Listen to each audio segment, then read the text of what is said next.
Hey guys, it's Amanda. I hope you're having a nice day.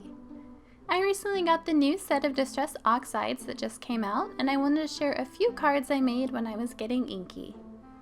For those of you who are not familiar with these, they're a combination of both dye and pigment inks, whereas the Distress inks are only dye inks. These react with water, so when they get sprayed, they create a really neat oxidize effect. The pigment qualities allow the colors to layer on top of each other without becoming a muddy mess. And they stay water longer, so it makes blending super easy. They're more opaque than the Distress inks, and they are also great for stamping. This first card is my favorite for sure. I think it really shows off how cool the oxides are. I chose black soot, antique linen, and for a pop of color, peacock feathers.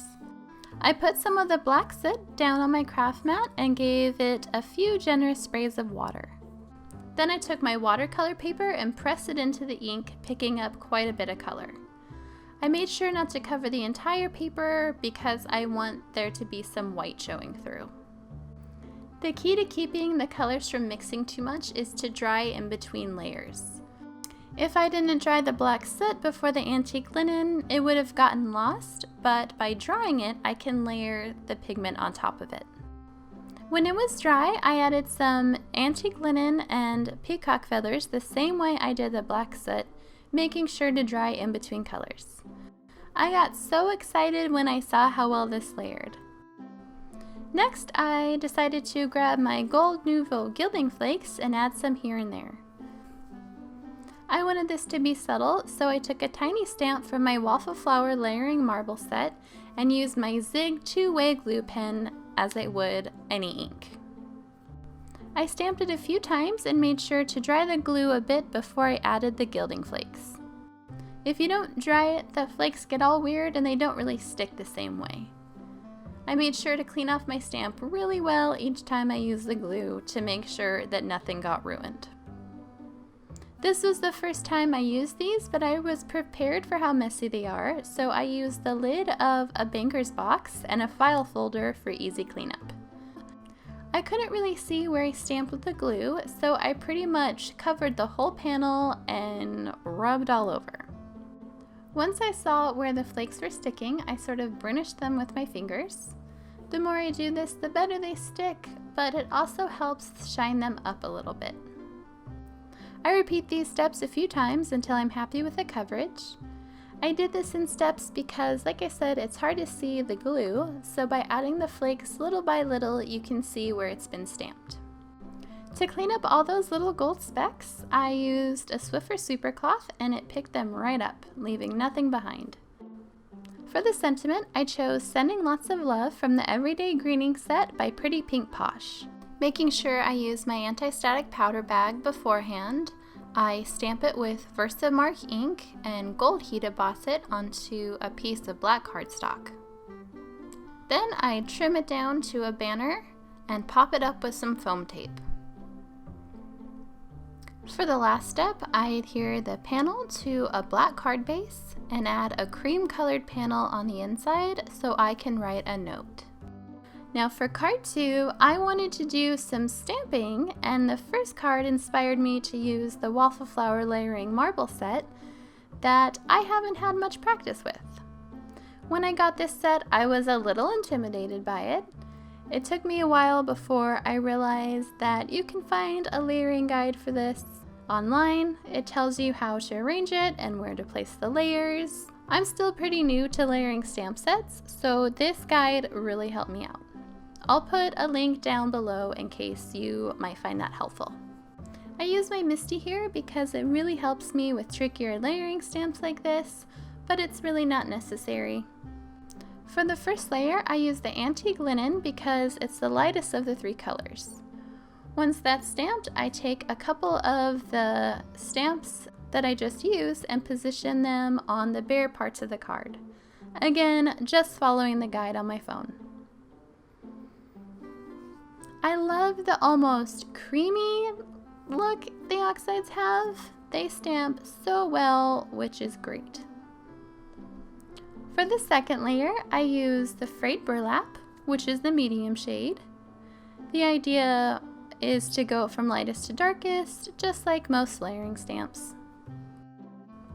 After layer 2 is done, I use the black soot for the final bit of marbling. Because of the pigment properties, this stays wet longer, so I went ahead and heat set it. I thought the white background was a little too white, so I added a little bit of antique linen all over with my Clarity stencil brush. It's subtle, but it makes a difference in real life. For the embellishments, I used my Elegant Roses die from Simon Says Stamp and cut out several from black and white cardstock. I obviously didn't want the white roses as they were, so I went ahead and heat embossed them with some Princess Gold embossing powder from Ranger. To do this, I took some tweezers and pressed the roses into my Versamark ink pad, trying to cover as much as I could. Then I pour the powder over them and zap it with my heat tool. I made sure I used tweezers for this step because they like to fly away, and of course it protects my fingers. I did each of these steps twice to make sure there were no bare spots on the roses. When that was all done and I started arranging things, I realized I only wanted to use the gold roses, and I also wanted some leaves. So I grabbed a few that I already had cut out and I inked them with some of the black soot. Once I fussed with the placement, I took some press and steel and laid it on top of the arrangement to help keep it together. This is a really great trick, but if you don't have any, you could always try to use some washi or painter's tape to hold it together. I flipped it over and used my Zig two-way glue pen and covered the entire thing. When I went to place it on the panel and press it down, I made sure I very carefully peeled away the plastic so nothing moved. While that dried, I added this sentiment. I used the Just From You die from a Lawn Fawn set that I have, and die cut it out of some cardstock that I covered with the black soot so it matched the leaves. I adhered the panel to a craft card base and called it good. I love that marble stamp set. I think it's so cool. It really does look like marble. Okay, so the other two cards don't have a ton of color, but that's okay because this last card makes up for that and then some.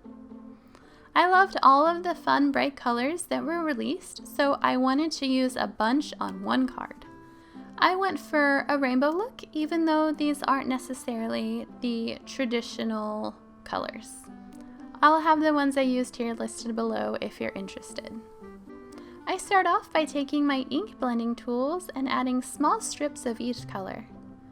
The width of these strips is important to think about to make sure all the colors will fit and that you get an even distribution. I start off by only going about halfway down the panel, but I do go in and make them longer here in a minute. Once I was happy with the length, I taped my panel to a little wood board and stood it straight up and down, making sure the panel was in the landscape position. I took my water spritzer and started spraying it several times at the top so the ink started dripping. It's important to keep this straight up and down so the colors don't mix together. After I have it the way I like it, I let it air dry, still keeping it in the same upright position. You could heat set it if you want, but that tends to move the color around, and I wanted this to have a more organic look. When that was dry, I decided I wanted to cut out a bunch of hearts in the same colors, so I did another rainbow pattern like before, but I covered the whole thing this time. I sprayed it and heat set it before I took my Simon Says Stamp Stacked Hearts die and cut out 2 sets of hearts. I placed them around sort of randomly, but made sure I put the same colors together. I wanted to give the effect that these were also dripping, so I added them along the drip lines. I popped a lot of these up with some little foam squares to give them some dimension. I love how it turned out, but this step took quite a while, so if you don't have the time or the patience, you could adhere them directly to the panel. After I have those down, I die cut a stitch scallop frame from white cardstock and stick it to the panel. Before I add the finishing touches, I adhere the panel to a white card base. I wanted to pile a few hearts along the bottom to add to the drippy melty look I was going for. I popped up a few of these with the foam squares and I stuck some directly to the panel. For the last little detail, I added some confetti sequins from Pretty Pink Posh here and there, making sure I added some at the bottom as well. I love how colorful this card is. It kind of reminds me of those drippy crayon canvases that were all the rage a few years ago. They were all over Pinterest. Anyone know what I'm talking about? Okay, that's it for today. If you have any questions or requests, please leave a comment down below. All of the products I used in this video are listed in the description box. I really hope you enjoyed this video. If you did, please give it a thumbs up. And if you would like to stick around for more videos like this, don't forget to subscribe. Thank you so much for watching. I'll see you next time.